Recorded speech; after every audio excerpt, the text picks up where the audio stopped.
പൗലോസ് ഒരിടത്ത് പറയാ, ഞാൻ എൻ്റെ കൂട്ടാളിയെ ആ ദ്വീപിൽ രോഗിയായി വിട്ടേച്ച് പോന്നു. അവനെ കൊണ്ടുവരണമെന്ന് ആഗ്രഹമുണ്ട്, പക്ഷേ കർത്താവ് അവനെ സൗഖ്യമാക്കുന്നില്ല. ഞാൻ അവനെ അവിടെ വിട്ടേച്ച് പോന്നു. രോഗികളെല്ലാം മരിച്ചവരെ ഉറപ്പിച്ചവനല്ലേ പൗലോസ്. തിമോത്തിയോസ് കൂടെ നടക്കുന്ന അസിസ്റ്റൻ്റാ. എടാ, നിൻ്റെ വയറ്റുവേദനയ്ക്ക് നീ എന്തെങ്കിലും ഒന്ന് മരുന്ന് കഴിക്കടാ, വെള്ളം മാത്രം ഇങ്ങനെ കുടിച്ചാൽ നീ ഇങ്ങനെ ക്ഷീണിച്ചു പോകും. കൈവച്ചങ്ങ് സൗഖ്യമാക്കിയാൽ എന്താ പ്രശ്നം? താൻ തന്നെ തനിക്കും ഒരു ശൂലം ഇടത്തിൽ കൊടുത്തിട്ടുണ്ട്, പക്ഷേ അതെന്താണെന്ന് നമുക്കറിയത്തില്ല. അതിന് പ്രാർത്ഥിക്കാഞ്ഞിട്ടാണോ പ്രാർത്ഥിച്ചു? 1 അല്ല 3 വട്ടം പ്രാർത്ഥിച്ചു. പക്ഷെ കർത്താവ് ഉത്തരം കൊടുത്തു. എന്തായിരുന്നു ഉത്തരം? ആ ശൂലമല്ല മാറ്റിയത്, പകരം കൃപ കൊടുത്തു. ഇന്ന് നമ്മളാണെങ്കിൽ പറയുന്നത് കൃപ ആർക്ക് വേണം? കൃപ. ഇതാണ് നമ്മുടെ പ്രശ്നം. കർത്താവിനറിയാം നമ്മുടെ ശൂലത്തിന് ഏത് കൃപ തരണമെന്ന്.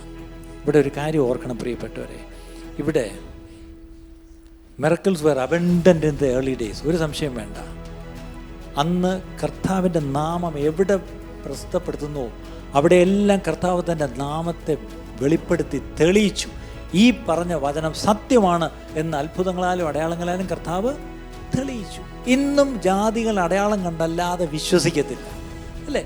അതുകൊണ്ടാണ് നിങ്ങൾ നോർത്ത് ഇന്ത്യയിൽ പോയി നോക്കിയേ, കൂട്ടമായിട്ട് വരും. ഈ പറഞ്ഞല്ലേ സകലരും സൗഖ്യമാവും. ആഫ്രിക്കയിൽ നിങ്ങൾ പോകും, അല്ലെങ്കിൽ ഈ പറഞ്ഞൊരു പുതിയ സ്ഥലത്ത് പോകും, പെട്ടെന്ന് സൗഖ്യം. ഇപ്പം നമ്മുടെ ഔട്ട്റീച്ച് സ്ഥലങ്ങൾ എന്തുമാത്രം നല്ല സാക്ഷ്യങ്ങളാണ്.